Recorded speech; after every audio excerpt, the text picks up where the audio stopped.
Assalamualaikum warahmatullahi taala wabarakatuh. Bismillahirrahmanirrahim. Jumpa lagi dengan Kak Muzammil ya. Sekarang kita akan membahas materi grafik fungsi kuadrat, yaitu kelanjutan video kemarin tentang persamaan kuadrat ya. Kita akan membahas dua subbab di sini, yaitu pengertian atau definisi dan cara menggambarnya. Sebelumnya jangan lupa di subscribe, share atau komen dan like dulu ya, biar nanti bisa update dengan video-video terbaru. Apa itu fungsi kuadrat? Fungsi, sebelumnya kita harus tahu pengertian fungsi dulu. Fungsi adalah suatu relasi atau pertemanan, relasi ini kayak pertemanan yang menghubungkan daerah asal atau disebut domain dengan daerah hasil atau kodomain. Nah, daerah asal biasanya istilahnya domain ya, kalau daerah hasil biasanya istilahnya kodomain. Jadi fungsi itu adalah relasi yang menghubungkan domain dengan kodomain. Sedangkan fungsi kuadrat di sini, relasinya ini yang berupa persamaan kuadrat. Jadi fungsi kuadrat itu relasi yang berbentuk persamaan kuadrat yang menghubungkan domain dan kodomain. Oke, paham ya tentang definisi fungsi kuadrat? Bentuk umum fungsi biasanya ditulis dengan fx sama dengan ax kuadrat plus bx plus c. Nah, jadi fungsi itu secara umum ditulis dengan fx. Karena ini adalah fungsi kuadrat, maka persamaannya berupa persamaan kuadrat. Fx ini juga bisa ditulis dalam bentuk y. Kenapa? Karena dalam membuat grafik atau pada saat ditulis dengan grafik kartesius, maka nanti akan dimasukkan sumbu x dan sumbu y. Nilai-nilai x-nya ini dianggap sumbu x-nya, nilai-nilai y-nya nanti kita masukkan di sumbu y. Untuk lebih jelasnya tentang fungsi kuadrat, perhatikan contoh ya. Misal ada fungsi fx sama dengan x kuadrat plus 4x min 7. Tentukan yang A, bayangan jika x-nya sama dengan 4, atau ini pertanyaan ini juga bisa ditulis, tentukan nilai dari f dalam kurung 4. Maksudnya apa? X-nya ini, fx-nya ini, x-nya ini diganti 4. Jadi nanti nilai-nilai x-nya ini diganti 4. Ini sama dengan pertanyaan, tentukan bayangan untuk x sama dengan 4. X-nya ini diganti 4. Nanti berapa nilai bayangannya, nilai fx-nya atau nilai y-nya. Seperti itu ya. Yang kedua atau yang ke B, tentukan nilai x. Ini berarti kita mencari x-nya. Jika memiliki nilai fungsinya fx-nya ini bernilai 9, atau bisa ditulis nilai x sehingga fx sama dengan 9. Berarti persamaan ini sama dengan 9.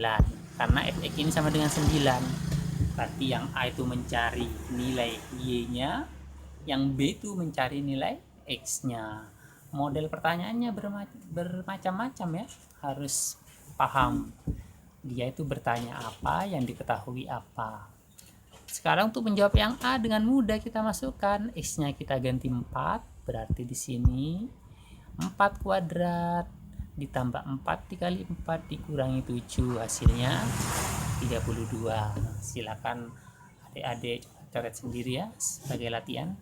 Saya langsung ke jawabannya ini. Begitu juga yang B. Yang B, fx-nya diketahui 9. Berarti persamaan ini sama dengan 9. X kuadrat plus 6x min 7 sama dengan 9. Supaya ini jadi persamaan kuadrat, kita harus memindah 9 ini ke kiri, sehingga positif ini jadi negatif. Min 7 min 9, hasilnya min 16. Kalau sudah berbentuk dalam bentuk ini disebut persamaan kuadrat yang sudah kita pelajari sebelumnya. Sehingga dengan mudah kita mencari nilai x-nya atau mencari nilai akar-akarnya. Jadi kita perhatikan c-nya, c-nya 16, kita tulis 16. kita cari faktor-faktor dari 16, yaitu 1 kali 16, 2 kali 8, dan 4 kali 4. Syarat kedua, karena ini negatif, jadi kalau dikurangi hasilnya harus 6. Oh, berarti yang memenuhi yaitu 2 dan 8. Karena 8 dikurangi 2 hasilnya 6. Oke? Hah? Berarti di sini x-nya tinggal ditulis x plus 8 dikali x min 2 karena dikurangi 2 ya. Jadi otomatis x plus 8 sama dengan 0, x min 2 sama dengan 0.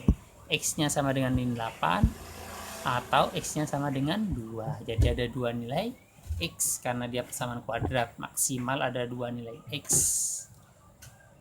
Jadi yang A dia mencari nilai y-nya, hasilnya 32 dengan x-nya 4. Yang kedua, jika y-nya 9, jadi ada dua kemungkinan, yaitu x-nya min 8 atau x-nya sama dengan 2. Kalau kita masukkan ya, min 8 kita masukkan ke persamaannya, pasti hasilnya 9. Begitu juga 2, jika kita masukkan ke persamaannya sini, kita ganti x-nya ini dengan 2, maka nanti hasilnya pasti 9. Silakan adik-adik coret-coret sendiri ya, biar lebih paham atau lebih mengerti.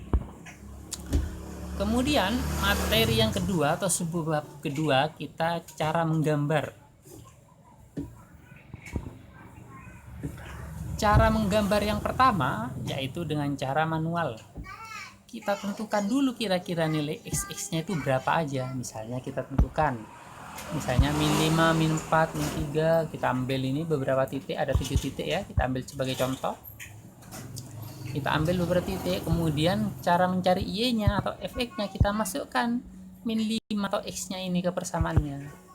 Min 5 kuadrat ditambah 4 kali min 5 ditambah 3 hasilnya 8. Nanti adik-adik coret-coret sendiri ya. Kemudian dilanjutkan, kita ganti x-nya dengan min 4, maka nanti hasilnya 3, fx-nya atau y-nya ini nanti hasilnya 3. Kalau min 3 kita masukkan, hasilnya 0. Kalau min 2 kita masukkan, hasilnya 1. Kalau min 1 kita masukkan, hasilnya 0. Kalau 0 kita masukkan ke sini, hasilnya 3. Kalau 1 kita masukkan, hasilnya 8. Setelah kita masukkan ya, di sini min 5,8, oh berarti x-nya min 5, y-nya 8. Titiknya di sini ya.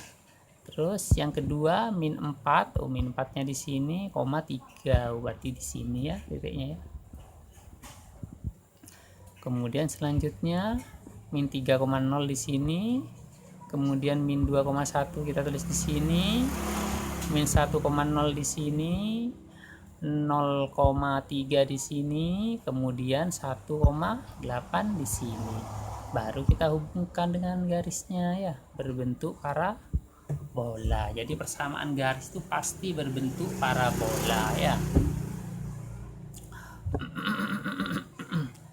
Cuma dia menghadap ke atas atau ke bawah parabolanya, dia menghadap ke atas itu tergantung nilai A-nya.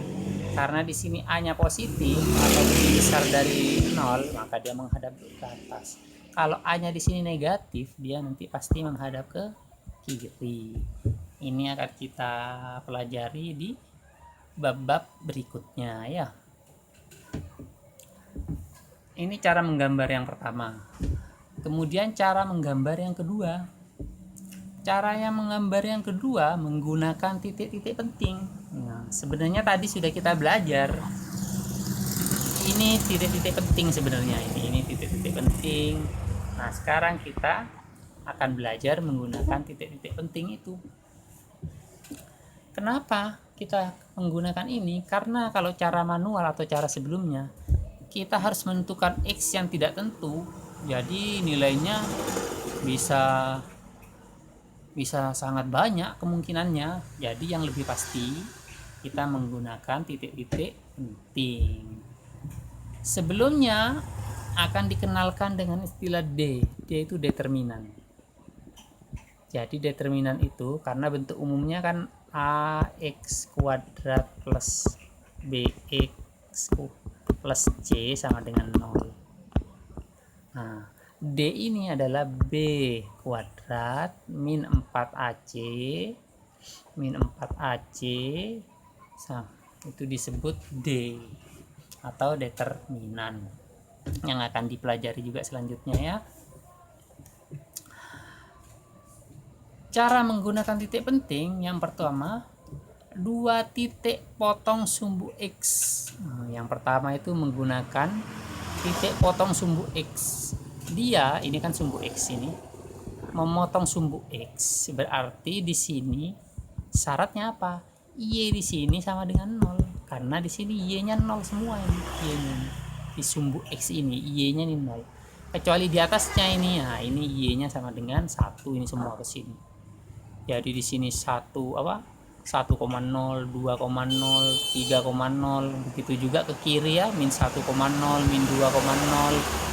Nah, berarti sumbu X ini Y-nya sama dengan 0. Berarti syarat pertama Y harus sama dengan kan 0. Syarat kedua, yang memotong yaitu kurvanya ini yang berbentuk parabola ini memotong sumbu Y, maka syaratnya X-nya sama dengan 0. Dia memotong sumbu X di sini, ini kan sumbu Y ini. Ini sumbu X ya. Ini sumbu Y. Maka dia memotong di sumbu Y jika X-nya harus sama dengan 0. Dia akan memotong di nilai tertentu dari sumbu Y, maka syaratnya harus X sama dengan 0. Terus titik penting yang ketiga yaitu sumbu simetris. Nah, di sini ini ada sumbu simetris. Nah, ini disebut sumbu simetris ya. Karena pada saat kita melipat kurva ini, maka dia akan sama persis kanan dengan kiri. Kalau kita lipat ini akan berhimpitan dengan sama persis. Maka itu disebut garis simetri. Garis simetri ini lebih ke nilai X-nya. Berarti X-nya karena mau dilipat ya. Ini akan dilipat menurut garis X ini. X sama dengan 2 kalau ini nilainya ya. Terus yang terakhir yaitu titik penting, titik maksimum atau minimum. Ini maksimum, ini minimum. Karena tidak ada lagi nilai di bawah ini. Persamaan ini nilainya minimum ini. Tidak ada lagi yang lebih kecil. Kalau yang lebih tinggi maksimumnya banyak, ini tidak terhingga, ini maksimumnya tak terhingga ke sini. Ini maksimumnya. Jadi kalau dia menghadap kurvanya menghadap ke atas, maka yang dicari nilai minimumnya. Tapi kalau kurvanya menghadap ke bawah, maka yang dicari nilai maksimumnya. Biasanya nilai minimum atau maksimum itu pasangannya dari nilai sumbu simetris. Jadi X-nya ini di sini X, Y-nya. Nah, X-nya ini persamaan sumbu simetris, Y-nya ini nilai maksimum minimum.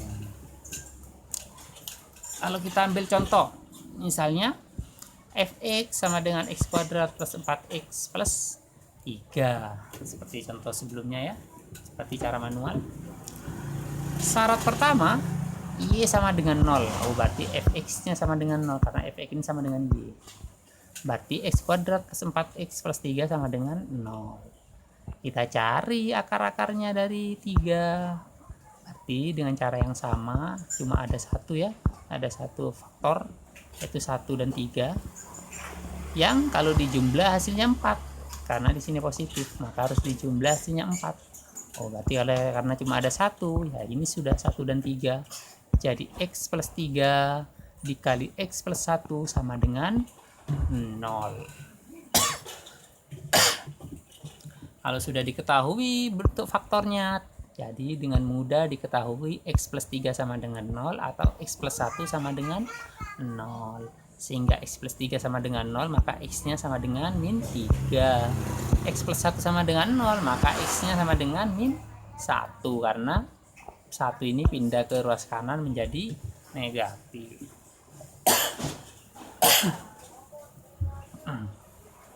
Kemudian titik penting yang kedua yaitu titik potong dengan sumbu Y. Nah, dia memotong di sumbu Y jika X-nya sama dengan 0. X-nya di sini kita ganti 0 ya.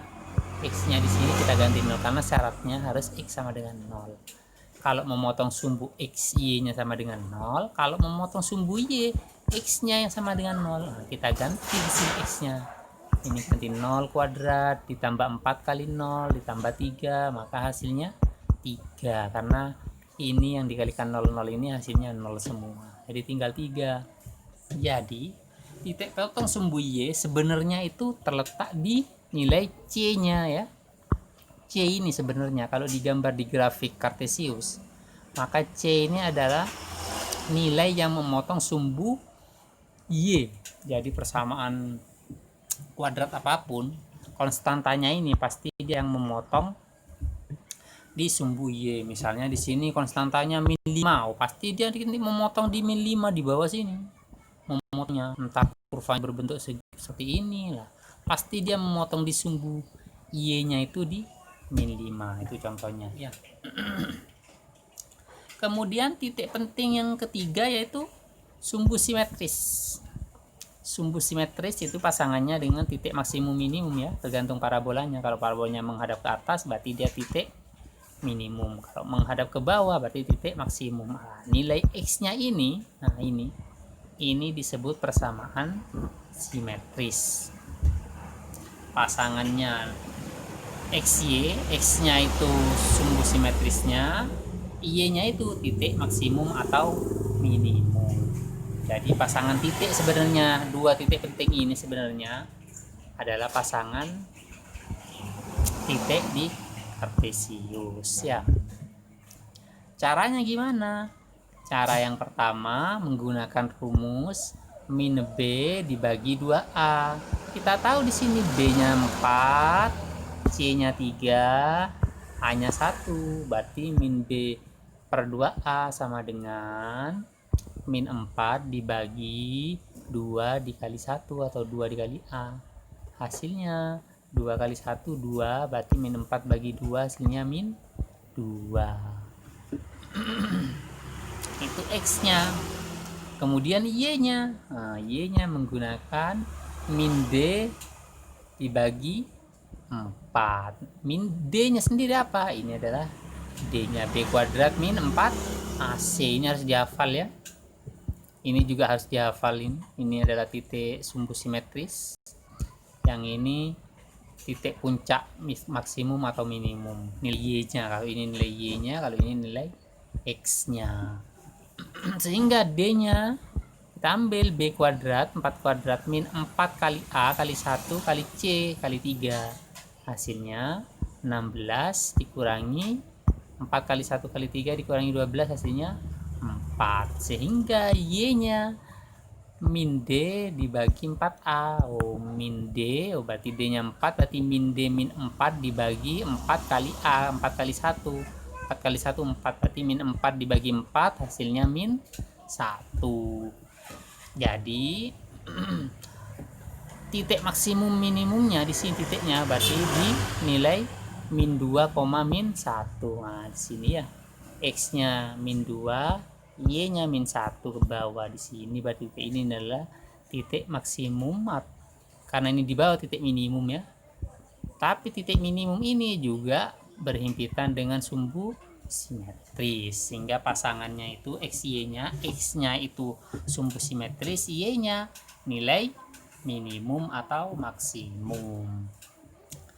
Ada cara lain, cara mencari nilai simetris sama nilai maksimum minimumnya, yaitu dengan cara kita di sini tahu punya nilai akar-akar kan. Nah, di tengah-tengah nilai akar-akar ini itu yang disebut sumbu simetris. Nah, di tengah-tengah akarnya ini sumbu simetris. Gimana caranya mencari nilai tengahnya? Tinggal dijumlah lalu dibagi 2. Oh, ini dibagi 2 ini ya. Min 3, ini akar-akarnya kita jumlah, min 3 ditambah min 1 hasilnya min 4. Min 4 dibagi 2 hasilnya min 2. Sama ya dengan ini, dengan cara yang seperti ini. Jadi dengan cara min B per 2A, dengan cara akar-akarnya kita jumlahkan lalu kita bagi 2 untuk mencari tengahnya, ini sama hasilnya. Y-nya juga sama, ada cara yang lain, yaitu dengan cara karena ini pasangannya XY, maka pada saat nilai X-nya ini, min 2 ini kita masukkan ke fungsinya, maka dia akan mendapatkan nilai Y-nya. Nah, nilainya karena di sini pasangan titik X, Y. Pada saat kita masukkan min 2-nya, yaitu nilai X-nya atau sumbu simetrisnya, maka mendapat nilai minimum atau maksimum. Min 2 berarti min 2 min 2 kuadrat ya,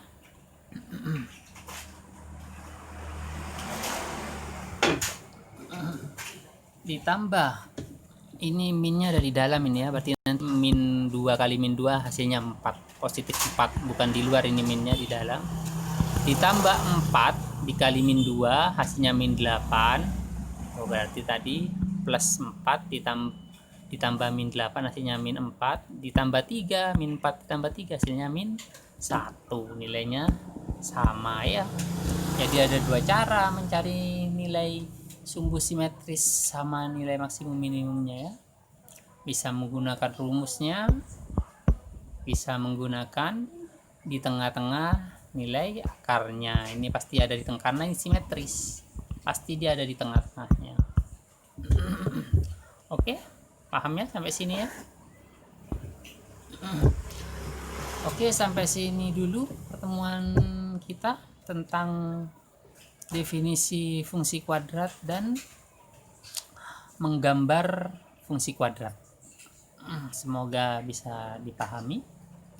Jangan lupa di subscribe sama di share biar kita berbagi ilmu ke teman-teman yang lain. Oke, sampai di sini dulu. Assalamualaikum warahmatullahi wabarakatuh.